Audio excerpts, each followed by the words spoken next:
Hello दोस्तों, नमस्कार। Santoshi future classes में आप सभी का स्वागत है। जैसा कि आप जानते हैं, हम हिंदी का पूर्वावलोकन करते हैं। यहाँ पर हम आपको 60 क्वेश्चन लाते हैं।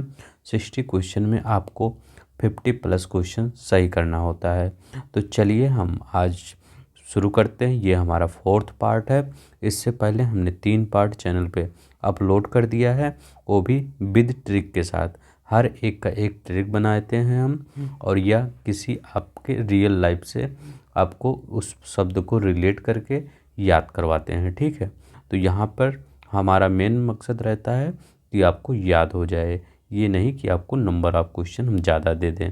ठीक है, तो चलिए, यहाँ हमारा पेज नंबर लिखा गया है, वही पहला क्वेश्चन होता है। ठीक है, तो चलिए हम बिना किसी देरी के शुरू करते हैं। जो पहली बार विजिट किए हैं वो प्लीज़ चैनल को सब्सक्राइब कर लेंगे और वीडियो को लाइक कर देंगे।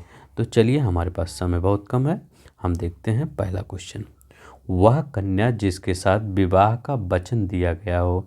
ठीक है, तो बताइए, जो कन्या होगी उसके साथ, जैसे आप ऐसा सोचिए कि अभी जो प्रेजेंट टाइम में समाज का माहौल है, तो कुछ लोग विवाह का वचन दे देते हैं। ठीक है, लेकिन उस पर नहीं खड़े उतरते। ठीक है, तो ये गलत बात है। तो बताइए इसमें क्या होगा। उस समय जब राजा मुनि रहते थे तो उस समय क्या कहा जाता था। ठीक है, तो ये बताइए उस समय क्या कहा जाता था। उस समय कहा जाता था वाग्दत्ता। ठीक है, क्या कहा जाता, वाग्दत्ता। वह कन्या जिसके साथ विवाह का वचन दिया गया है। ठीक है, तो उसको क्या कहते हैं, वाग्दत्ता। अब वागदान किसे कहते हैं, याद रखिएगा, वागदान। अब देखिए, वाग तो वचन से है ना, दान क्या है। ठीक है, दान। जैसे कोई कन्या है, मान लीजिए वो गरीब कन्या है, तो आपने कह दिया कन्या का विवाह कर देने की वचन। मतलब हम कन्या का विवाह, जैसे मैं हूँ तो मैं कह दूँ मैं इस कन्या का विवाह मैं खुद कर दूंगा। ठीक है, तो क्या इसका मतलब होगा, कन्या का विवाह कर देने का वचन देने की रस्म है। ठीक है, तो हम वचन दे देते हैं कि हम इनका विवाह कर देंगे। ठीक है, वचन। ठीक है, वचन लिखिएगा। तो वचन हम दे देते हैं कि हम इनका विवाह कर देंगे। तो वागदान वही दान से बना, याद रखिएगा। दान जब आएगा तो कन्या का विवाह का वचन। दत्ता आएगा कि हमने कन्या के विवाह के साथ विवाह का वचन दिया कन्या के साथ। वह कन्या जिसके साथ ना, तो इसमें उसी के साथ विवाह का वचन। ठीक है, चलिए अब वाग्बद्ध क्या होता है। वाग्बद्ध, वाग्बद्ध क्या होता है, वाग्बद्ध होता है कि मौन। ठीक है, तो मौन, वाग मतलब है, बद्ध माने बांधना, मतलब जो मौन हो, तो जो वचनबद्ध हो उसे वाग्बद्ध कहते हैं। जैसे क्या थे, राजा दशरथ जी वचनबद्ध थे। ठीक है, तो उसको वाज, ये दिख नहीं रहा होगा, उसको वाग्बद्ध कहते हैं या मौन कहते हैं। वाग्दत्त क्या होता है, ये बताइए। वाग्दत्त, ठीक है, जो वाक का चतुर हो। ठीक है, वो लिख दीजिए, वाक का चतुर जो हो उसको आपका वाग्दग्ध कहते हैं। ठीक है, याद रखिएगा, वाग्दग्ध। आई होप सबको समझ में आ गया। इसको लिख दीजिए वचनबद्ध, वचनबद्ध। ठीक है, ठीक है, और इसमें विवाह करने, किसी कन्या का विवाह करने का वचन दिया गया। ठीक है, तो आई होप आपको समझ में आ गया होगा। चलिए हम नेक्स्ट देखते हैं। हम इसी प्रकार से क्वेश्चन करते हैं। ठीक है, पूरा याद करवा देते हैं। मदिरा पीने का प्याला के लिए एक शब्द बताइए, जो जिसमें मदिरा पिया जाता है उसके लिए। अब देखिए, इसमें वहाँ पे आप कंफ्यूज होंगे। ठीक है, क्लास में बैठेंगे, इसके बाद कंफ्यूज होंगे, इसके बाद घड़ी लगी रहेगी तो वहाँ पे आपको थोड़ा सा घड़ी भी देखेंगे। ठीक है, तो यहाँ पे आप कंफ्यूज नहीं होना, जैसे क्वेश्चन आएगा वैसे आप क्या करेंगे। आई होप आप दे दिए होंगे। ये देखिए, इसका आंसर ये होगा। अब देखिए कैसे आप इसको ट्रिक बना सकते हैं। अब देखिए, गिलास कैसे होता है, गिलास ऐसे होता है। ठीक है, ऐसे गिलास होता है, उसी के नीचे एक डंडा लगा दीजिए बस। ठीक है, तो ये मतलब चषक, मदिरा पीने का। तो मदिरा किस में पिया जाएगा, गिलास में ही रख के पिया जाएगा। तो ये होता है खट्टी सा, जिसमें खट्टी सा होता है वही आपका सही होता है। तो यहाँ पे देखिए खट्टी सा है, तो कभी कभी मान लीजिए यही क्वेश्चन आप में फंस गया, किस्मत सही है, आपने पढ़ा और वहाँ पे आ गया, तो आपको याद हो जाएगा कि हमने बताया था कि वहाँ पे चषक, ये गिलास ही मान लीजिए, ठीक है। तो आपका यही सही हो जाएगा, ठीक है। तो और चश्म क्या होता है? ये चश्म, ये भी आपका इम्पोर्टेंट है। चश्म क्या होता है? चश्म का होता है आँख, आँख। चश्म का मतलब होता है आँख, ठीक है। तो चलिए हम नेक्स्ट देखते हैं। तीसरा बताइए, आप वीडियो पॉज करके बताइए कितना होगा, ठीक है। तो जो स्त्री के वशीभूत है के लिए एक शब्द बताइए, ठीक है। जो स्त्री के वशीभूत है मतलब क्या? जोरू का गुलाम, जो जोरू का गुलाम है उसके लिए क्या शब्द है? तो ये कहना गलत होगा, लेकिन मतलब ये ऐसे ही पूछ रहा है, ठीक है। तो इसका क्या होगा? स्त्रीण होता है। क्या होता है? स्त्रीण होता है। उसको हिंदी में एकदम ठेठ हिंदी में मेहरा कहते हैं, याद रखिएगा, मेहरा कहते हैं, ठीक है। इसको जो ये मतलब जो स्त्री का बस में हो, ठीक है, इसको स्त्री के वशीभूत जो हो उसी को कहते हैं, ठीक है। स्त्रीण, शायद ये स्त्रीण। तो चलिए ये वाला क्वेश्चन आपका हो गया। नेक्स्ट देखते हैं। अब देखिए, ये आपको दिख नहीं रहा होगा, जो जोता बोया ना गया हो लिखा गया है, इस वाक्यांश के लिए एक शब्द बताइए। जो जोता बोया ना गया हो, अब इसको कैसे लिखेंगे, पढ़ेंगे।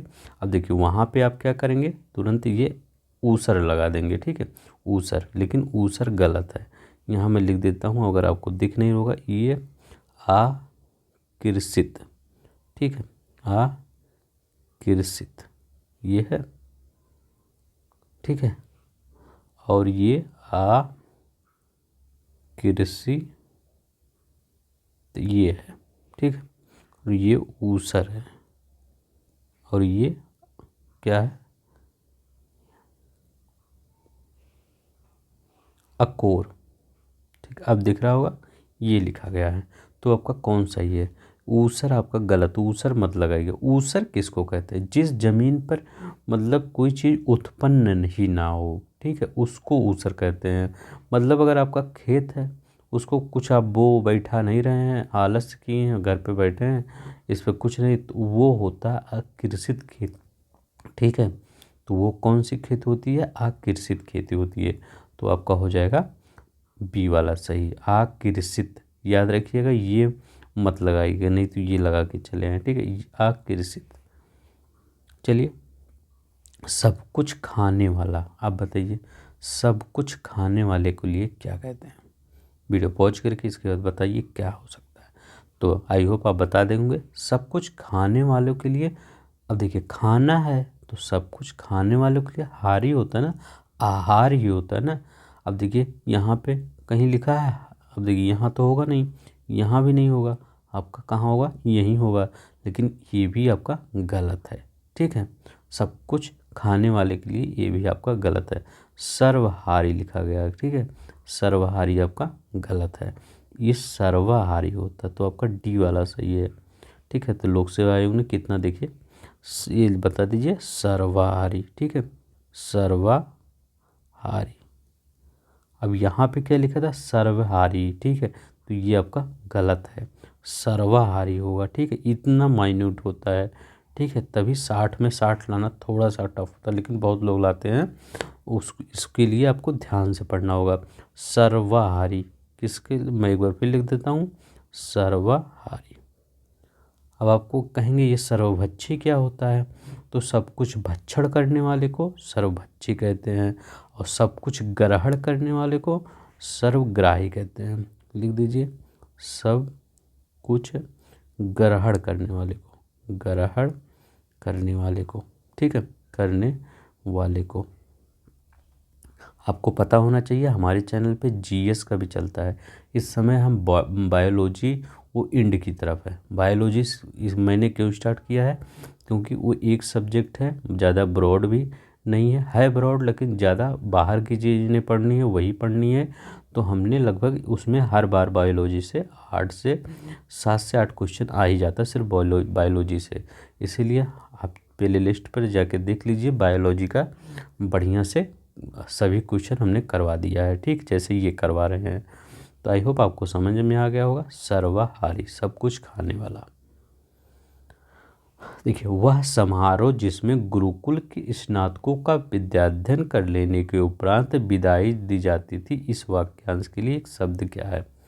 समावर्जन, समावरण, समावास, समावर्तन। इनका कहने का मतलब जानते हैं? मैं बताता हूँ। फेयरवेल पार्टी होती है, जैसे आप इंटर कॉलेज क्रॉस कर लिए या आप ग्रेजुएशन में हैं उसको क्रॉस कर लिए, तो लास्ट दिन एक पार्टी होती है, ठीक है।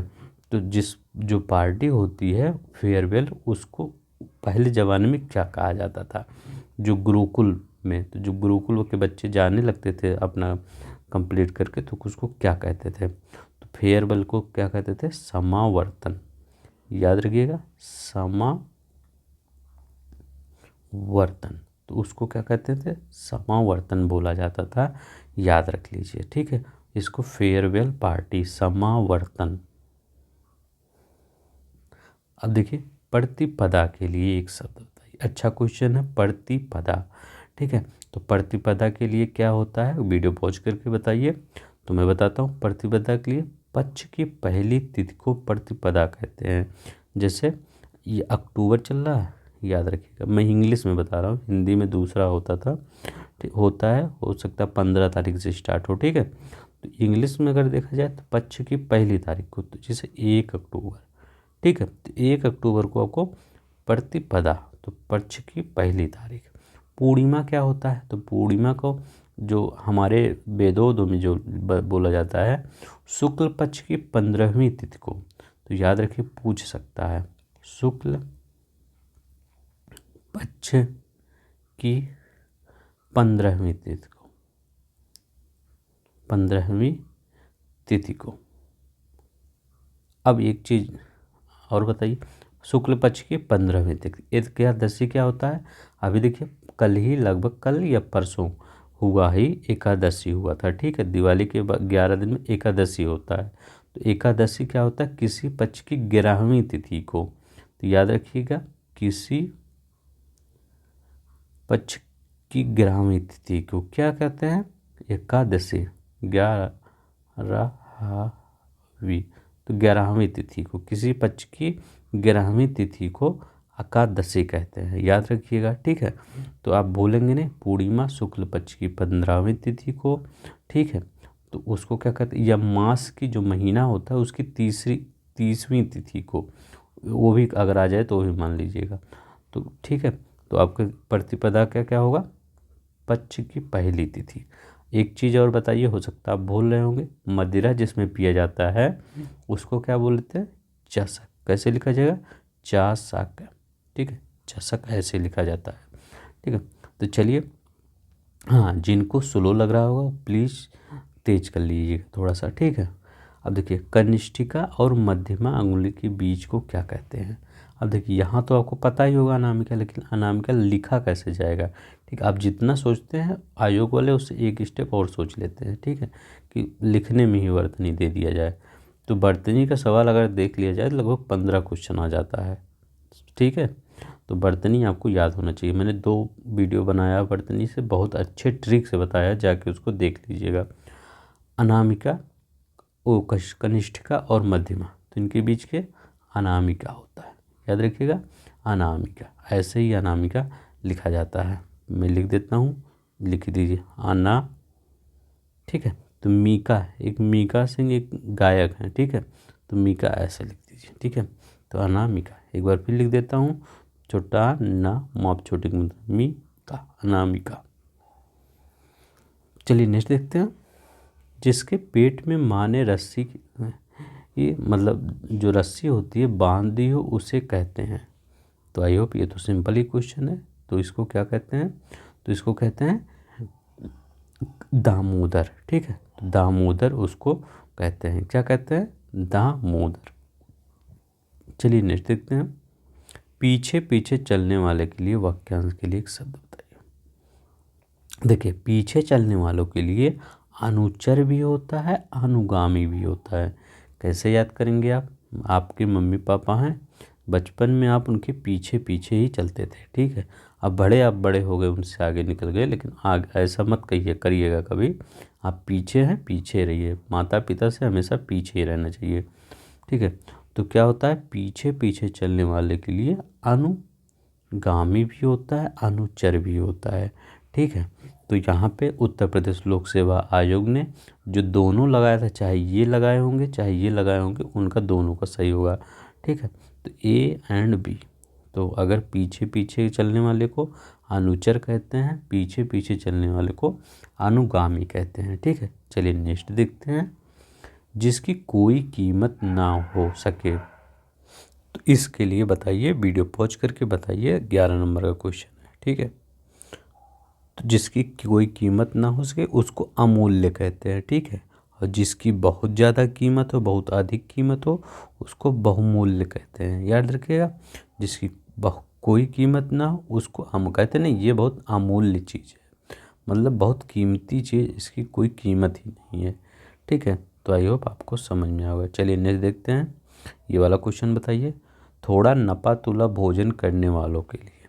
तो बताइए, जो थोड़ा नपा, अब देखिए यहाँ पे आपको कंफ्यूज एकदम नहीं होना है।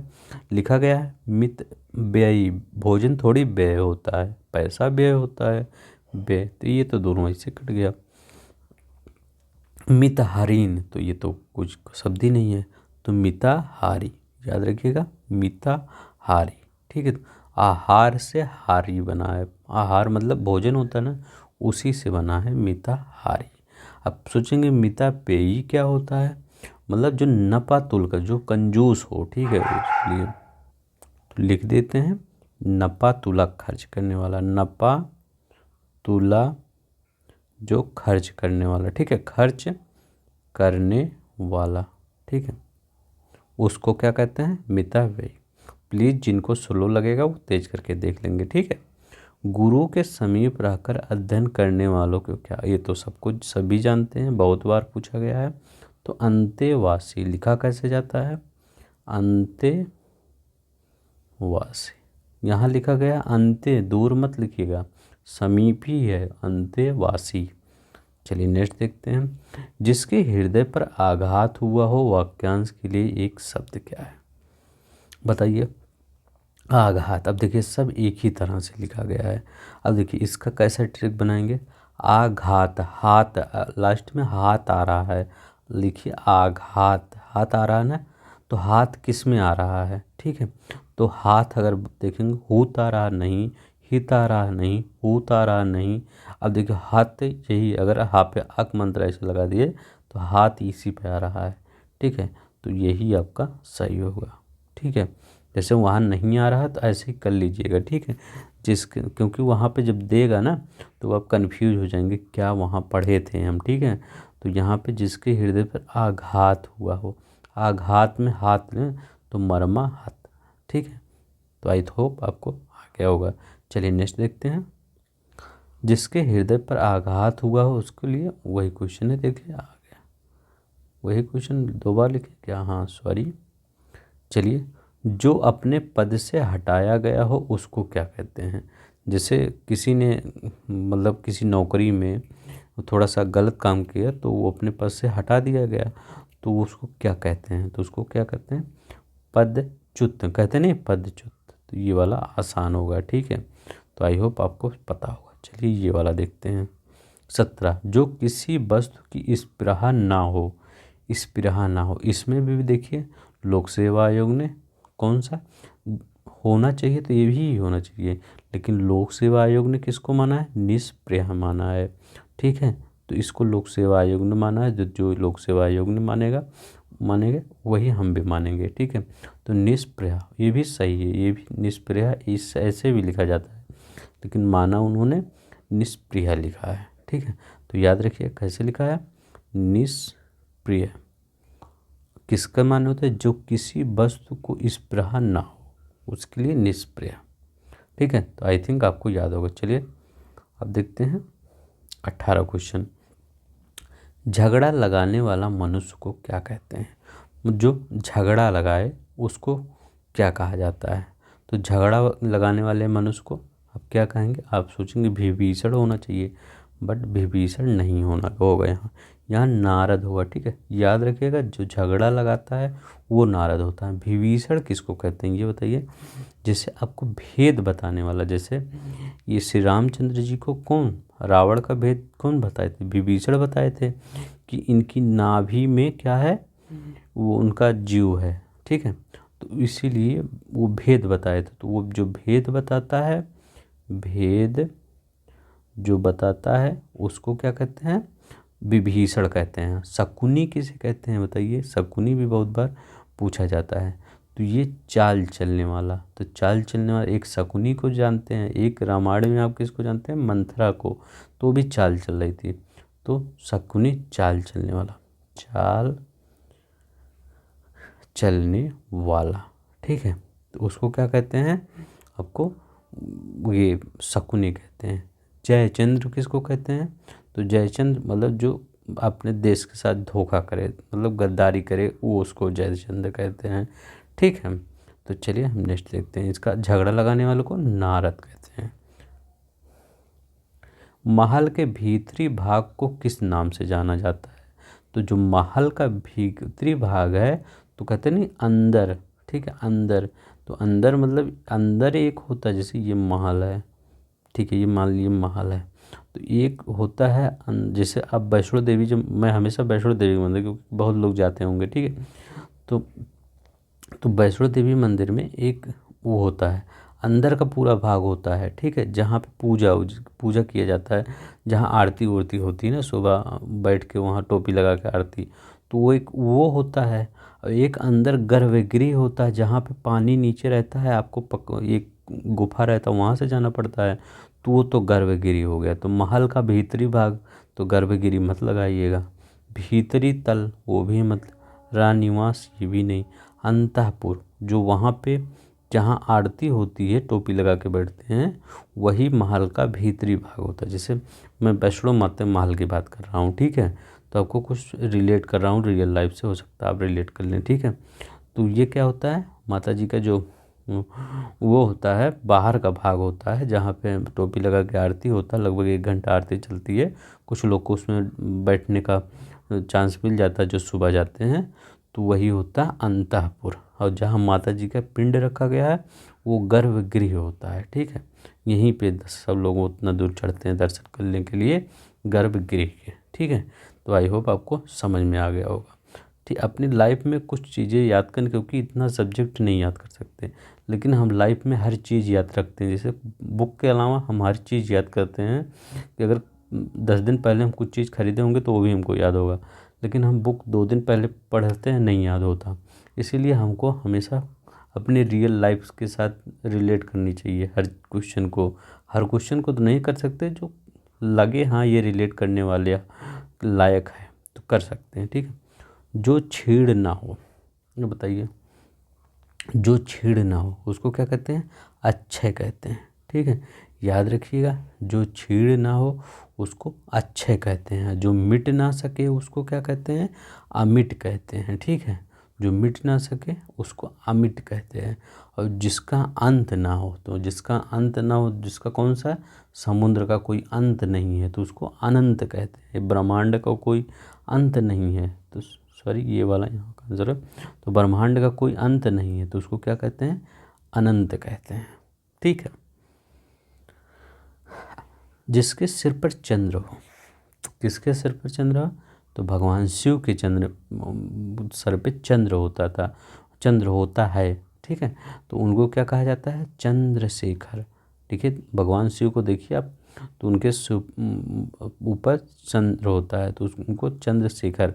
चक्रधर किसे कहा था, तो भगवान विष्णु वो चक्र धारण करते हैं ना, तो उनको चक्रधर कहा जाता है। चंद्रग्रहण, तो जब पृथ्वी चंद्रमा की छाया आ जाती है चंद्रमा पर पृथ्वी की, तो उसे चंद्रग्रहण होता है, ठीक है। तो ये तो आप साइंस में पढ़ेंगे, बायोलॉजी में, यो सॉरी ज्योग्राफी में, ठीक है, लेकिन पता होना चाहिए, ठीक है। चलिए हम नेक्स्ट देखते हैं। जिसके हृदय में ममता ना हो उसको क्या कहते हैं, चलिए बताइए, ममता ना हो, तो जिसके हृदय में ममता ना हो उसको क्या कहते हैं, पहले ये देख लीजिए तब तक आप बताइए। निर्दय किसे कहते हैं, निर्दय। जिसके हृदय में क्षमा ना हो, जो क्षमा ना कर सके, तो ऐसे कौन क्षमा नहीं कर सकता। जैसे आप कौन सा एग्जाम्पल लीजिए, तो आप अपने सोच लीजिएगा, हो सकता कोई आप गलती कर दिए हों, उसमें आपके मम्मी पापा क्षमा नहीं कर सकते, ठीक है। क्यों? आपकी बहुत बड़ी गलती कर दी है, ठीक है। तो वो क्या होता है? वो होता है निर्दय, जिसके हृदय में क्षमा ना हो, ठीक है। तो जिसके हृदय में क्षमा ना हो उसको निर्दय कहते हैं, ठीक है। और जिसके हृदय में ममता ना हो उसको निर्मम कहते हैं। याद रखिएगा, जिसके हृदय में ममता ना हो, तो क्षमा ना हो, क्षमा ना हो, ठीक है। जब आप बहुत बड़ी गलती कर देते हैं कि क्षमा लायक, तो उनकी गलती नहीं, वो तो क्षमा कर सकते हैं, लेकिन आप क्षमा लायक के बचे ही नहीं हैं, ठीक है। तो जिसके हृदय में क्षमा ना हो उसको निर्दय कहते हैं, जिसके हृदय में ममता ना हो उसको निर्मम कहते हैं। चलिए, तिलक लगाने के लिए जिस अन्न का प्रयोग किया जाता है, तो सिंपल ही है, अक्षत, ठीक है। चलिए 24 देखते हैं। जिसका जन्म छोटी जाति में हुआ है, इसके लिए बताइए क्या होता है। जिसका जन्म छोटी जात में हुआ है उसको क्या कहते हैं? अच्छा क्वेश्चन है। तो उसको कहते हैं, बता दिए होंगे आई होप, इसको अंत्यज कहते हैं, ठीक है। जिसका जन्म छोटी जात में। कैसे याद करेंगे, पहले ये देखिए, अंडज किसको कहते हैं? जो अंडे से जन्म लेता है उसको अंडज कहते हैं। डायनासोर की एक मूवी आई थी, ठीक है। उसमें जो जब लास्ट में लड़ाई होती है तो उसमें जो अंडा रहता है उससे ढेर सारे उसी से जन्म लेते हैं डायनासोर, ठीक है। याद रखिए, वो उसमें से ढेर, जो देखे होंगे या ना देखे वो ऐसे देखिए, कुछ जो मतलब अंडे से जन्म लेते हैं उनको अंडज कहते हैं। डायनासोर भी अंडज हो सकता है, ठीक है। तो अंत्यज किसको कहते हैं? जो छोटी जात में। कैसे याद करेंगे, देखिए कैसे याद करेंगे। देखिए, छोटा आ, ये छोटा है ना, पूरा बड़ा तो है नहीं। आधा त्या, ये भी छोटा है, याज, ठीक है। तो दोनों छोटा छोटा हो गया, इसीलिए उसको अंत्यज कहते हैं, ठीक है। याद रखिए, याद रहेगा, ठीक है, काफ़ी दिन तक। अगर दोनों देखिए छोटा आ बनाए, इसके बाद ये हम हमेशा ये छोटा आ कहते हैं ना, छोटा आ, बड़ा आ होता है ये होता है, तो हमेशा छोटा आ कहते हैं, और ये भी आधा आधा हो गया, तो इसीलिए अंत्यज, ठीक है। शूद्र में क्या होता है? जो चारों वर्णों में सबसे नीचे स्थान पे होते हैं उनको शूद्र कहते हैं, ठीक है। लेकिन अब ये समाज में मानना नहीं चाहिए, ये सब गलत है, ठीक है। अछूत किसे को कहते हैं? जो छुआ ना जा सके। अछूत के लिए कौन सा आर्टिकल है? तो आर्टिकल नंबर वो 17 है, ठीक है। तो 17 कहा गया, ये गलत है हमारे इस कॉन्स्टिट्यूशन में, ठीक है। चलिए नेक्स्ट देखते हैं। ये देखिए 25, अंतज्य के लिए एक शब्द है, तो इसको आप बता ही देंगे। अंतज्य के लिए एक शब्द है, तो तथाकथित निम्न जाति में जन्म लेने वाला, ठीक है। तो ठीक है, तथाकथित निम्न जाति में जन्म लेने वाले को अंतज्य कहते हैं। कैसे लिखा जाता है? छोटा आधा ना याच। मैं क्यों लिख रहा हूँ? क्योंकि बड़ा आ लिख के वो दे सकता है, बट नहीं लिखना है, ठीक है। छोटा आ ही लिखना है।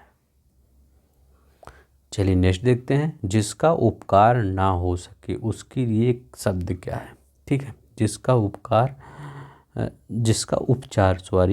उपचार ना हो सके उसको क्या कहते हैं? तो कहते हैं ना, बहुत असाध्य है ये बीमारी, तो उसको असाध्य कहते हैं। याद रखिएगा, उसको असाध्य कहते हैं। जिसका उपचार ना हो सके उसको असाध्य कहते हैं। दुस्साध्य किसको कहते हैं? जिसका सहायता मतलब सहायता आप करिए उसका, लेकिन बहुत कठिनाई से, ठीक है। तो जिसकी सहायता बहुत कठिनाई से किया जा सके उसको दुस्साध्य कहते हैं। श्रम साध्य किसे कहते हैं? जिसका उपचार श्रम से किया जा सके, ठीक है, उसको श्रम साध्य कहते हैं। साधनहीन, जिसके पास साधन ही नहीं हो उसको साधनहीन कहते हैं। तो असाध्य इसी लिख लिए, जिसका उपचार ना हो तो असाध्य। वीर पुत्र को जन्म देने वाली, कोई जो वीर पुत्र को जन्म दे दे उसको क्या कहते हैं, ठीक है। वीर परशु, जैसे हमारे रामायण में कौशल्या जी थी, वीर पुत्र को जन्म दी थी कौशल्या जी, ठीक है। तो उनको क्या कहा जाएगा, तो उनको क्या कहा जाएगा, वीर परशु कहा जाएगा। याद रखिएगा, वीर परशु, ठीक है, उनको वीर परशु कहा जाता है। अब पूछे वीरांगना किसे कहते हैं, तो कहते हैं ना रानी लक्ष्मीबाई, ठीक है। तो जो वीर स्त्री हो, तो याद रखिएगा वीर स्त्री, उनको क्या कहते हैं, अब वीरांगना कहते हैं। पुत्रवती किसे कहते हैं, याद रखिए, पुत्र को जन्म देने वाली पुत्रवती। वीर बहुरिया किसे कहते हैं, बहुरी, तो वीर बहू, ठीक है। तो जो वीर बहू होती है उसको वीर बहुरिया कहते हैं। तो यहाँ पे आपका हो गया वीर परशु। शक्तिशाली, दयालु, शांत, धीर, योद्धा, नायक, तो इसको मैं सब बता देता हूँ। देखिए उसको क्या कहते हैं, जो शक्तिशाली भी हो, दयालु भी हो, शांत धीर भी हो, योद्धा नायक भी हो, तो उसको क्या कहते हैं। बहुत अच्छा क्वेश्चन है। इसका हमको एक एग्जाम्पल बता दीजिए जो एकदम सूटेबल बैठता हो, कि वो शक्तिशाली भी, वो राजा, ठीक है, तो वो राजा, कोई राजा का स्पेलिंग में, या दयालु भी हो, शांत धीर, या योद्धा भी हो। तो ये हमारे कौन से हैं, श्री रामचंद्र जी। कैसे, श्री रामचंद्र जी कैसे हैं, आप देखिए, श्री रामचंद्र जी शक्तिशाली हैं, थे, उन्होंने इतने मतलब दुष्टों का नरसंहार किया, ठीक है। दयालु थे, हाँ दयालु थे, उन्होंने देखिए कितना दया भाव से सब पूरी मतलब सृष्टि को रचा, और उनको सबरी जी जो थी उनको भी कितना आशीर्वाद दिया। शांत धीर थे, तो ये तो मानना ही पड़ेगा। योद्धा नायक थे, नायक थे, कितने लोगों को, दुष्टों को मारा, तो ये सब कुछ थे श्री रामचंद्र। तो उनको क्या कहते हैं, धीरोदात्त कहते हैं। धीर ललित किसको कहते हैं बताइए, धीर ललित जो कला प्रेमी हो, नायक हो, जैसे किसको कहते हैं, कहेंगे समुद्रगुप्त, बीड़ा वादक था और सब में इंटरेस्ट रखता था, तो धीर ललित समुद्रगुप्त। धीरोदत्त किसे कहते हैं, धीरोदत्त, ये भी रामायण से आप ले लीजिए। धीरोदत्त किसे कहते हैं, आप किसको बोलेंगे, मेघनाथ, आप कहेंगे मेघनाथ। ये तो क्या था, ये देखिए सूरवीर था, जो नायक सूरवीर हो बट अभिमानी हो, अभिमान से भरा हो, ठीक है, तो ये मेघनाथ था। ये क्या था, सूरवीर था। रावण को ले लीजिए, महापंडित, लेकिन क्या अभिमान से भरा था, तो उसको धीरोदात्त कहते हैं, ठीक है। तो याद रखिएगा, जैसे इसको कैसे याद करेंगे, धीरोदात्त, तो इसमें नहीं कंफ्यूज हो जाएंगे, धीरो दत्त, ठीक है, तो दत्त, तो ये देखिए अभिमान, ये टेढ़ा टेढ़ा जो है, तो यही टेढ़ा टेढ़ा जब अगर लगा रहे तो याद रखिएगा यही अभिमान है। यह दैत्य, तो जो दैत्य होता है वो सूरवीर होता है, लेकिन उसके अंदर अभिमान होता है, तो ना, तो ये ऐसे याद रखिए, ये वाला दात्त इसको मत याद करिए, ठीक है। तो धीरोदात्त के लिए याद कर दीजिए। वह नायिका जो अपने पति के परदेश में होने के कारण दुखी हो, उसको क्या कहते हैं, तो उसको क्या कहते हैं, वियोगिनी कहते हैं। जो नायिका क्या हो, उसका पति परदेश में हो, वो दुखी हो, तो उसको क्या कहते हैं, वियोगिनी कहते हैं। प्रोषित पतिका किसको कहते हैं, बहुत बार पूछा गया है, प्रोषित पतिका क्या कहते हैं, जिस स्त्री का पति विदेश चला गया हो, ठीक है, तो वो तो अभी विदेश में पूरी तरह से है तब भी ये दुखी, इनका गए हैं अभी अभी, तो ये बहुत दुखी हैं। तो जिस स्त्री का पति विदेश चला गया हो उनको प्रोषित पतिका कहते हैं। क्या, प्रोषित पतिका। विरह विदग्धा किसे कहते हैं, याद रखिएगा, विरह विदग्धा बहुत ही स्थान है। तो दुख में जलने वाली स्त्री को मैं लिख देता हूँ, दुख में जलने वाली स्त्री, जलने वाली स्त्री, या आप कहते हैं दुख के स्थान पे विरह भी लिख सकते हैं, ठीक है। तो विरह में जलने वाली स्त्री को विरह दिग्धा कहते हैं। खंडिता किसे कहते हैं, ठीक है, तो खंडिता वही होता है जिसका पति रात में दूसरे जगह पर रहे, इसके बाद सुबह आए, तो वो स्त्री क्या होती है, खंडित हो जाती है, ठीक है। तो ये बहुत बार पूछा जाता है, इसलिए बता रहा हूँ। तो इसका मतलब होता है वह स्त्री जिसका पति रात में दूसरी स्त्री के पास रहकर प्रातः सुबह आया हो, ठीक है। तो जब सुबह वो पति किसी दूसरी स्त्री के पास से सुबह आएगा तो वो स्त्री क्या होगी, खंडित हो जाएगी, पूरा उसका खंड खंड चूर हो जाएगा। ठीक है, तो वो तो दुख वही देख सकती है, तो उसको खंडिता बोला गया। ठीक है, तो याद रखिएगा, ऐसे ही याद कर लीजिए। चलिए, खाद्य सामग्री जो यात्रा के समय रास्ते में उपयोग के लिए दी जाती है उसको क्या कहते हैं। जैसे आप कहीं जा रहे हैं, मान लीजिए वैष्णो माता का दर्शन करने जा रहे हैं, तो वैष्णो माता के दर्शन करने जाएंगे तो कुछ घर वाले आपको सामान देंगे कि आप रास्ते में इसको खा लीजिएगा, तो पथ में खा लीजिएगा, तो पथ से पथे है। ठीक है, स्वल्पाहार जो खुद के लिए भोजन हो उसको स्वल्पाहार कहा जाता है। ठीक है, जो स्वयं के लिए भोजन हो। ठीक है, याद रखिए। चलिए नेक्स्ट देखते हैं, आधी रात का समय। अब देखिए, आधी रात का समय तो सरवरी मत लगाइएगा, बहुत लोग सरवरी लगा के चले आएंगे। तो आधी रात के समय देखिए, विभावरी क्या है, रात्रि का पर्यायवाची। निशा क्या है, रात्रि का पर्यायवाची। सरवरी क्या है, रात्रि का पर्यायवाची। लेकिन जो निशीथ है ये आपका आधी रात का समय। आधी रात का समय क्या कह सकते हैं, 12 से 1 बजे तक जो समय होता है, 12 से 1 बजे तक जो समय होता है उसको निशीथ कहते हैं। तो मैं यहाँ लिख देता हूँ, ऐसे लिखा हूँ, कैसे लिखा हूँ, ये देखिए, पहले यहाँ पे 12 लिख दिया, इसके बाद यहाँ 1 लिख दिया, इसके बाद यहाँ बीच में निशीथ लिख दिया, तो आधी रात का हो गया। तो आधी रात का समय निशीथ होता है। याद रखिए, कैसे याद कर लीजिए। अब देखिए, जिसके पास कुछ भी ना हो वाक्यांश के लिए एक शब्द है। जिसके पास कुछ भी ना हो मतलब वो कुछ ही ना हो, तो क्या होगा उसके लिए, अकिंचन होगा। याद रखिएगा, जिसके पास कुछ भी ना हो उसके लिए अकिंचन होगा। अकुंचन किसे कहते हैं, याद रखिएगा, अकुंचन बहुत बार पूछा जाता है। अकुंचन का क्या होता है, थोड़ा मतलब कुछ है जो, या थोड़ा लिख लीजिए, थोड़ा नहीं, आप अब थोड़ा अगर इसको करेंगे तो ये आप इसको लिख दीजिए सिमटना। ठीक है, सिमटना इसको कहते हैं, अकुंचन को। ठीक है, अकुंचन को मतलब क्या कहते हैं, सिमटना। किंचित का अर्थ होता है कुछ। ठीक है, कहते हैं नहीं, किंचित, किंचित थोड़ा। ठीक है, अलभ्य क्या होता है, बहुत बार पूछा गया, अलभ्य जिसे प्राप्त ना किया जा सके, जिसे प्राप्त न किया जा सके तो उसको क्या कहते हैं, आप अलभ्य कहते हैं। ठीक है, याद रखिएगा। जिसके पास कुछ ना हो उसके लिए क्या कहते हैं, तो जिसके पास कुछ ना हो उसके लिए अकिंचन। याद रखिएगा, जिसके पास कुछ ना हो अकिंचन। जिसके पास कुछ ना हो तो वही देखिए फिर आ गया अकिंचन। कितनी बार वही क्वेश्चन आया, देखिए यहाँ भी आया है आरो यारो में, और यहाँ भी आरो यारो में आया है। 2010 में आया है, 2016 में आया है।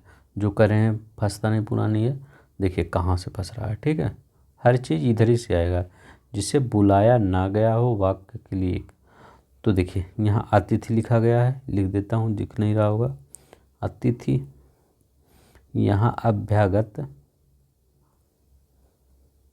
यहाँ रिश्तेदार लिखा गया है, रिश्तेदार।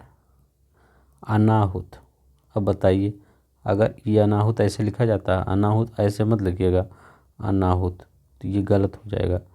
ठीक है, तो ये गलत, अना बड़ोक मंत्र।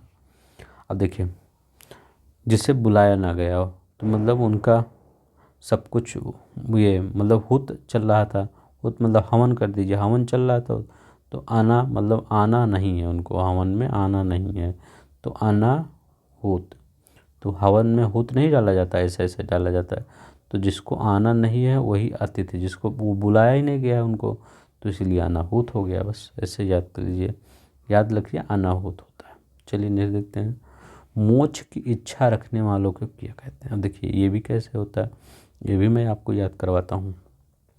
ठीक है, ठीक है, तो पहले याद रखिएगा, मुक्त कामी किसे कहते हैं, तो काम से मुक्ति वाले व्यक्ति को, जैसे काम से जो मुक्त हो मुक्त कामी कहते हैं। ठीक है, उसको योगी किसे कहते हैं, बहुत बार पूछा गया है, योगी। तो योग करने वालों को योगी कहते हैं। तब करने वाले को तपस्वी कहते हैं। मुमुक्षु यहाँ याद करना नहीं जरूरी है, मुमुक्षु तो आप याद कर लेंगे, वहाँ मुमुक्षु ऐसे दे देता है, मुमुक्षु ये ऐसे दे देता है, ऐसे ही आप लगा के चलेंगे, लेकिन ये गलत है, ऐसे ही लगाना है। याद कैसे करेंगे? मोक्ष की इच्छा, ये मान लो स्वर्ग है, इसको क्या करेंगे? स्वर्ग। अब मुमुक्षु यहाँ लिखना है, यहाँ आपको जाना है, तो ये लिखिए मुँह, ऐसे वहाँ बना लीजिएगा, स्वर्ग बना लीजिएगा। इसके बाद फिर इधर ही हमको जाना है ना, तो मुँह इधर ही जाना है, इधर ही जाना है, बस ऐसे कर लीजिए। मुमुक्षु आ जाएगा, स्वर्ग यहाँ बनाइएगा, मुमुक्षु इधर ही हमको जाना है, मुमुक्षु। अब आपको नहीं याद होगा, इधर ही जाना है, माँ को भी जाना है, छा को भी जाना है, ठीक है। तो मुमुक्षु, तो सबको स्वर्ग ही जाना है, ठीक है। तो याद रखिएगा, सबको मु सबको स्वर्ग ही जाना है, ठीक है। तो ये क्या करिए? मुमुक्षु। चलिए यहाँ देख, मोक्ष की कामना करने वालों को, अब देखिए मुमुक्षी, मुमुक्षु, देखिए 3 इधर जा रहा था ना, एक भी, एक ये, तीनों किस में बना है? इसी में बना है, और कहीं नहीं है। बस लगा दीजिए, कितना आराम से लगा दिए ना। तो इसी, अगर आपको पसंद आ रहा होगा तो प्लीज़ ये वाला सब्सक्राइब बटन देख लीजिए, हमको थोड़ा सा मोटिवेशन मिल जाए, और आप वीडियो को लाइक कर दीजिए, ठीक है। रंगमंच के पर्दे के पीछे का स्थान को क्या कहा जाता है? तो रंगमंच के पर्दे के पीछे के स्थान को नेपथ्य कहा जाता है। याद रखिएगा, क्या कहा जाता है? नेपथ्य कहा जाता है, जो रंगमंच के पर्दे के पीछे हो, ठीक है। चलिए नेक्स्ट देखते हैं, हवन में जलाने वाली लकड़ी को क्या कहा जाता है? जो हवन में अब देखिए, बताइए, कहीं पे शादी पार्टी पड़ी है, याद रखिएगा, कहीं पे शादी पार्टी है, वहाँ पे हवन में लकड़ी जलाई जा रही है, ठीक है। तो शादी में क्या होती है? जब लड़का वाला और एक लड़की वाली, नहीं, तो ये सब जो मिलते हैं तो ये समधी बन जाते हैं। कुछ लोग समधी उमधी, मतलब रिश्तेदारी हो जाता है बहुत का। तो हवन में जब कथा वथा होगा, मान लीजिए वहीं कथा हवन सब कुछ हो रहा है, तो लड़का लड़की जो मिलेंगे तो वहाँ समधी भी मिलेंगे, ठीक है। तो समधी, तो समधी से समिधा, तो हवन में हवन आ जाए तो शादी याद रख लीजिएगा, समधी समिधा। तो हवन में जलाने वाली लकड़ी को समिधा कहते हैं, ठीक है, याद रखिए। देखिए, दिशाएं ही जिनका वस्त्र है उनको क्या कहा जाता है? तो दिशाएं ही जिनका वस्त्र है उनको दिगंबर कहा जाता है, इसमें कोई वही नहीं है, ठीक है। तो दिशाएं जिनका वस्त्र हो उनको क्या कहा जाता है? दिगंबर कहा जाता है, ठीक है, याद रखिएगा। अब विष्णु का, ये देखिए विशंभर लिखा गया है ना, तो ये याद रखिए विष्णु का पर्यायवाची है, पर्यायवाची भी 10 नंबर का आएगा, ये मत सोचिएगा पर्यायवाची नहीं, विष्णु का पर्यायवाची आपका विशंभर होता है, ठीक है। अभी हम विष्णु, ये पर्यायवाची भी हम लेकर आएंगे। अभी हमारा एक टॉपिक ख़त्म हो गया है, जो वर्तनी है उसको हमने कई ट्रिक से बता दिया है, जाके वीडियो देख लीजिए। ये हमारा दूसरा टॉपिक चल रहा है, ठीक है, अनेक शब्दों के लिए एक शब्द। इसके बाद हम क्या लाएंगे? इसके बाद तद्भव तत्सम लाएंगे, ठीक है। दिक्पाल किसे कहते हैं? तो दिक्पाल का अर्थ होता है दिशा का स्वामी, याद रखिएगा। दिशा पटानी मत समझिएगा, तो जो नायिका, दिशा का स्वामी, ठीक है। तो दिक्पाल को दिशा का स्वामी कहते हैं। जिसका जन्म कन्या के गर्भ से हुआ है, तो जिसका जन्म कन्या के गर्भ से हुआ है, तो सबका ही जन्म कन्या का गर्भ से होता है वो, ठीक है। तो इसको लिए क्या कहते हैं? कानीन कहते हैं, याद रखिएगा। जिसका जन्म कन्या के गर्भ से हुआ उसको कानीन कहते हैं। वन में लगने वाली आग वाक्यांश के लिए एक शब्द क्या है? अब देखिए, जो वन में लगने वाली आग होगी, आई होप आपको पता चल गया होगा। चलिए हम बताता हूँ, दवा अग्नि। अब देखिए, यहाँ पे जठ अग्नि, पेट में लगने वाली आग को, ये वन में लगने वाली आग को, और ये क्या है? विरह अग्नि, ये भी पूछा गया है बहुत बार। ये विरह अग्नि क्या होता है, तो बताइए। विरह अग्नि, तो उससे पहले हम बता देते हैं कि बड़ अग्नि क्या होता है। बड़ा अग्नि ना, तो बड़ा अग्नि होता है जो समुद्र में आग लगती है, ठीक है।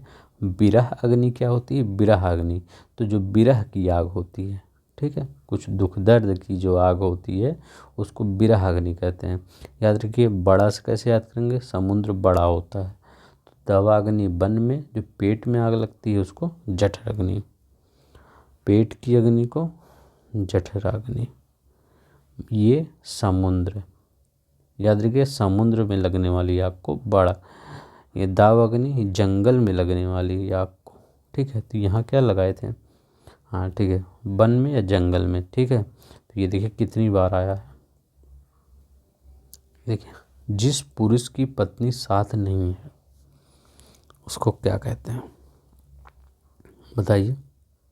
जिस पुरुष की पत्नी साथ नहीं है तो उसको क्या कहते हैं, विधुर मत लगाइएगा, विपत्नीक। विधुर क्या होती है, इसका मतलब यही होता है विपत्नीक। विधुर का मतलब बताइए। विधुर भी काफ़ी बार पूछा जाता है, ठीक है। विधुर उसे कहते हैं जिसकी पत्नी मर गई हो, ठीक है। याद रखिएगा, जिसकी पत्नी मर गई हो, ठीक है, मर गई हो, उसको क्या कहते हैं, विधुर कहते हैं, ठीक है। नहीं तो आप इसको लगा दीजिए, ठीक है। और किस, आप पत्नी किसे कहते हैं, जिसकी पत्नी ना हो, मरी नहीं है लेकिन जिसकी पत्नी ना हो, तभी जिसकी पत्नी ना हो उसको क्या कहते हैं, आपत्नीक कहते हैं, ठीक है। वियोगी कहते हैं, किसको कहते हैं, किसी के वियोग में दुखी व्यक्ति।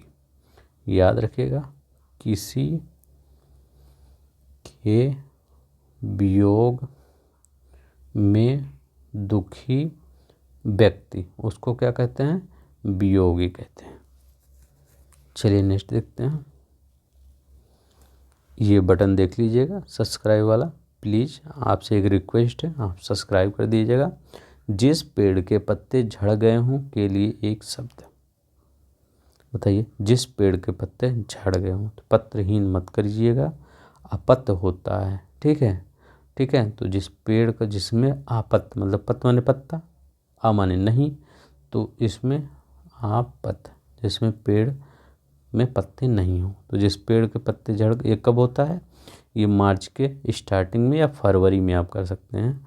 फरवरी मार्च में पतझड़ जब आता है तो अपत्य हो जाता है, ठीक है, याद रखिएगा। तैरने की इच्छा को क्या कहते हैं, पहली बात याद रखिएगा, तैरने की इच्छा को क्या कहते हैं। तो तैरने की इच्छा को तिर तिरसा कहते हैं, लेकिन याद रखिएगा ऐसे भी दे सकता है, तिर तिरसा, तिर तिरसा। अब ऐसे दे देगा तो बहुत लोग सही कर देंगे, इसमें तो सिंपल वह सच दे दिया है, लेकिन इसमें ऐसे दे सकता, ऐसे ही लिखिएगा, तिर ता पे बड़ी मतलब तिर सा, ठीक है। फिर से लिख देता हूँ, तिर तिर सा, ताप छोटी की मात्रा ताप बड़ी की मात्रा, इसके बाद खट्टी सा। एक बार फिर से, ताप छोटी की मात्रा ताप बड़ी की मात्रा सा, तिर तिर सा। कितनी बार मैं लिखता हूँ इसलिए आपको याद हो जाए बस, ठीक है। हाथी की पीठ पर रखने जाने वाला आसन, मतलब जो वो हाथी पे, हाथी को लेकर चलाता है वो किस पे बैठता है, तो हौदा होता है। हाथी की पीठ पर रखने वाला आसन हौदा बोला जाता है। क्या बोला जाता है, हौदा बोला जाता है। जो परमार से सिद्ध ना हो सके, तो ये देखिए, जब हमारा पहला वीडियो देखेंगे उसमें हम यही पहला क्वेश्चन लिए थे, तो क्या था, आप परमेय। कितना इस सरल तरीके से बताया ना, जो पिछले वीडियो देखे होंगे उनको ये एकदम आ ही रहा होगा, ठीक है। आप परमेय, वैसे सिंपल है, आप परमेय, आप प्रमाणित मत करिएगा, ठीक है। तो आप परमेय कैसे लिखेंगे, छोटा आ परमेय, ठीक है, ऐसे लिखेंगे। चलिए नेक्स्ट देखते हैं। जिसे प्रमाण द्वारा सिद्ध ना किया जा सके उसके लिए सही शब्द क्या है, तो जिसे प्रमाण द्वारा सिद्ध ना किया जा सके उसे क्या कहते हैं, आप परमेय। ये देखिए जो कहते हैं आरम रिपीट नहीं होता, ये देखिए पीसीएस का सवाल है, ये आरओ में, ये आरओ का सवाल था, पीसीएस में दिए हैं, ठीक है। तो आप पढ़ लीजिए, यहीं से आएगा, ठीक है। पेपर दे के आइएगा, चैनल एक बार विजिट करिएगा, देखिएगा, लगभग सब कुछ फंस जाएगा। ठीक है, जो मैं करवा रहा हूँ पूर्वावलोकन, यहाँ भी और जीएस में भी सब कुछ एक एक क्वेश्चन आप ढूंढ लीजिएगा, मिल जाएगा। ठीक है, उपनिवेश से संबंध हो जिसका, उसके लिए क्या कहते हैं?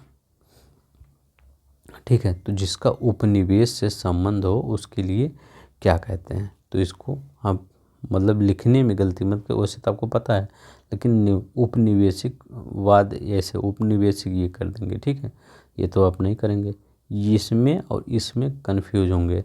तो उपनिवेश से जिसका संबंध हो उसको औपनिवेशिक कहते हैं, औपनिवेशिक। ठीक है, तो उपनिवेश से जिसका संबंध हो उसको औपनिवेशिक कहते हैं। याद रखिएगा, बहुत ही इम्पोर्टेंट क्वेश्चन है, काफ़ी बार पूछा गया है।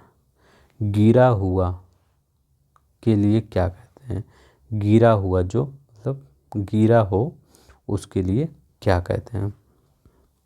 तो गिरे हुए के लिए क्या कहते हैं? उसको पतित कहते हैं। ठीक है, पतिति। ठीक है, जो गिरा हुआ हो। एक क्वेश्चन और आया है, लेकिन पिछले वीडियो में पढ़ाए थे, मतलब वो उसको बता दीजिए, इसीलिए जो जिसके पास रखी दूसरों की वस्तु हो। ठीक है, ये भी बहुत इम्पोर्टेंट है। ठीक है, तो उसको क्या कहते हैं? धरोहर कहते हैं। ठीक है, याद रखिएगा, जैसे मेरी वस्तु आपके पास रखी हो तो वो धरोहर कहलाएगी। बहुत बार पूछा जाता है। पत्ती थी, पत्ते, जिसके पेड़ में पत्ते ना हो, आपत्त। मदिरा जिसमें पिया जाता है, चषक। ठीक है, ऐसे रिवीजन कर लिया करिए, चषक बोला जाता है। जो स्त्री सूर्य भी ना देख सके, पहले वीडियो में बताया था, क्या होता है? असूर्य पस्या। तो असूर्य पस्या बोला जाता है, असूर्य पस्या, जो स्त्री सूर्य भी ना देख सके। ठीक है, तो उसको असूर्य पस्या कहता है। इतना आपको याद रखेंगे। तो गिरा हुआ के लिए पत्ती थी। अब देखिए, प्रयुक्त होने वाला स्वयं सेवक, बताइए स्वयं सेवक किसके लिए प्रयुक्त होगा? तो अपनी इच्छा से दूसरों की सेवा करने वाला। तो जो स्वयं सेवक, जो अपनी इच्छा से दूसरों की सेवा करे, स्वयं सेवक। 53 नंबर का क्वेश्चन देखिए हैं। अपना उद्देश्य पूर्ण होने पर संतुष्ट ऐसे व्यक्ति के लिए एक शब्द है। जब अपना उद्देश्य पूर्ण हो जाए, तो पूर्ण होने पर संतुष्ट जो हो जाता है, तो उसको क्या कहते हैं? कृतार्थ कहते हैं। याद रखिएगा, कृतार्थ। जब अपना उद्देश्य पूर्ण हो जाए तो संतुष्ट के लिए कृतार्थ। और जो किए हुए उपकार को मानने वाला कृतज्ञ। ठीक है, तो जो किए हुए उपकार को मानता है कृतज्ञ होता है। ठीक है, तो उसके लिए कृतज्ञ होता है। यहाँ पर अपना उद्देश्य जो पूर्ण हो जाए वो कृतज्ञ। ठीक है, याद रखिएगा। चलिए नेक्स्ट देखते हैं, 54 नंबर। नियम विरुद्ध असामाजिक कार्य करने वालों की सूची। मतलब जो नियम के विपरीत कार्य करते हैं उनको काली सूची में नहीं डाल दिया जाता, तो वो होते हैं काली सूची। ठीक है, अवैध सूची क्या होता है? वैध कार्य ना करने वाले को। ठीक है, तो उसमें वैध कार्य ना करने वाले को अवैध सूची कहते हैं। और जो श्वेत सूची क्या होता है, ये भी याद करिए, नियम के अनुरूप एवं समाज कार्य करने वालों की सूची। ठीक है, तो मतलब जो ये देखिए, एक काली सूची होती है, एक सफ़ेद सूची होती है। ये जो गंदे काम लोग करते हैं नियम के विरुद्ध, ये सब वो सब काली सूची में होता है। श्वेत सूची क्या होती है? जो नियम के अनुरूप करते हैं और जिस समाज की भलाई में काम किया जाता है उसको श्वेत सूची कहते हैं। याद रखिएगा। ठीक है, उपकृत शब्द के लिए सही वाक्यांश है 55। उपकृत शब्द के लिए, तो जिस पर उपकार किया गया हो। ठीक है, तो जिस पर उपकार किया गया हो, तो उप ना, तो ऐसे याद रखिए, उप, तो जिस पर है, तो उप किसी के ऊपर ना, तो उपकृत। याद रखिए, उपकृत, तो उपकृत, जिस पर उपकार किया गया हो। चलिए नेक्स्ट देखते हैं। जो जुड़ा या मिला ना हो के लिए एक शब्द, तो इसके लिए असंहत कहते हैं। किसको? जो जुड़ा या मिला ना हो। चंपू किसे कहते हैं, याद रखिएगा, चंपू गद्य पूछ सकता है। और पद्य का जो मिश्रण होता है, जो गद्य और पद्य से मिश्रित जो काव्य होते हैं, मिश्रित काव्य, उनको क्या कहते हैं, चंपू कहते हैं। संभूत किसे कहते हैं, जो संभूत एक साथ उत्पन्न होने वाले को संभूत कहते हैं। ठीक है, तो एक साथ उत्पन्न, ठीक है, एक साथ उत्पन्न होने वाले को संभूत कहते हैं। अनाभूत किसे कहते हैं, अनुभूत। ठीक है, तो अनुभूत याद रखिएगा, जिसका अनुभव किया गया हो उसके लिए अनुभूत। तो जिसका अनुभव किया गया हो, ठीक है, किया गया हो, उसको क्या कहते हैं, अनुभूत। चंपू गद्य पद्य का मिश्रण, संभूत एक साथ उत्पन्न होने वाले, मतलब भूत मतलब भूमि से कोई चीज़ एक साथ, दो पेड़ हैं लगाएं, दोनों एक साथ उत्पन्न हो रहे हैं तो उनको संभूत। साहत जो जुड़ा या मिला ना हो, तो ठीक है, जो जुड़ा हुआ मिला ना हो। साहत मैंने जो जुड़ा मिला हो, असहत मैंने जो जुड़ा मिला ना हो। अपना पेट भरने वालों के लिए क्या कहते हैं, बहुत ही इम्पोर्टेंट है। जो अपना पेट भरने वाला हो, तो भर, तो अपना पेट भरने वाला तो भर, तो कुछ ही भर। ठीक है, नेक्स्ट देखते हैं। जो दायर मुकदमे का प्रतिवाद या बचाव करे तो उसको क्या कहते हैं, बताइए, तो उसको प्रतिवाद ही कहते हैं, जिसे रोकना कठिन हो। ठीक है, तो अब आज हमने कम्युनिटी पोस्ट में भी यही क्वेश्चन डाला है, जो पीछे 2000 मेंस में 2022 में आया है, तो देखिएगा उसका भी सही आंसर आप कर दीजिएगा। तो जिसके रोकना कठिन हो उसके लिए क्या कहते हैं, दुर्निवार। याद रखिए, जिसे रोकना कठिन हो, दुर्निवार। शत्रुओं का हनन करने वाले के लिए एक शब्द क्या है, तो क्या कहते हैं, शत्रुघ्न। याद रखिएगा, जो शत्रुओं का हनन करे उसको क्या कहते हैं, शत्रुघ्न। अब देखिए, युद्ध की प्रबल इच्छा रखने वालों के लिए एक शब्द है। ठीक है, तो जो युद्ध की प्रबल इच्छा रखने वाला, अब जैसे मोक्ष के लिए जो मोक्ष की इच्छा रखना, तो वो क्या है, मुमुक्षु। ठीक है, तो मुमुक्षु। ठीक है, अब यह कह रहा है युद्ध की जो अच्छा, तो यु तुसु। ठीक है, तो ये भी जो ये यहाँ स्वर्ग की, जो स्वर्ग की, स्वर्ग मतलब मोक्ष की इच्छा, मतलब स्वर्ग ही होता है जो मोक्ष होता है ना, तो वो स्वर्ग में जाना चाहता है। यहाँ युजुत्सु क्या होता है, ये देखिए यहाँ पे युद्ध की, यहाँ युद्ध की, तो ये भी इधर ही जाना चाहते हैं। ठीक है, आपको पेपर में ऐसे दे देगा, यु तो सु ऐसे दे देगा, एक इधर एक इधर, ऐसे उल्टा सीधा देगा। लेकिन मोक्ष में, युद्ध की इच्छा में, मोक्ष की इच्छा में सब कुछ आगे रहेगा। ठीक है, ये मंत्र आप याद रखिएगा, सब कुछ इधर रहेगा, चाहे युद्ध हो चाहे मोक्ष हो, यही सब याद करना है बस, क्योंकि बर्तनी वहाँ गलत करके दे देगा। अब चाहे युद्ध हो चाहे मोक्ष हो, ठीक है, सबकी मात्रा इधर ही से होगा। यहीं बना लीजिएगा, स्वर्ग बना लीजिएगा, या युद्ध का मैदान कुरुक्षेत्र बना लीजिएगा, सब कुछ इधर ही से करना है। ठीक है, तो आज के लिए बस इतना ही। अगर आपको पसंद आया होगा, मुझे आशा है कि आपको पसंद आया ही होगा वीडियो, तो प्लीज़ मेरे छोटे से चैनल को आप थोड़ा बड़ा करने का अपने कर कदमों से प्रयास करें, सब्सक्राइब करने का प्रयास करें, प्लीज़ लाइक कर दें वीडियो। आपको हम वीडियो ऐसे ही पेपर तक, जब तक पेपर नहीं हो जाता तब तक हम प्रोवाइड करते रहेंगे। पूरा हम अभी तो हम एक मतलब टॉपिक का ला रहे हैं, तो फिर मिक्स लाएंगे 10-10 क्वेश्चन। ठीक है, तो अगर आप हमारे साथ बने रहेंगे तो हमें बहुत खुशी होगी। ठीक है, तो चलिए, नमस्कार, जय हिंद, जय भारत।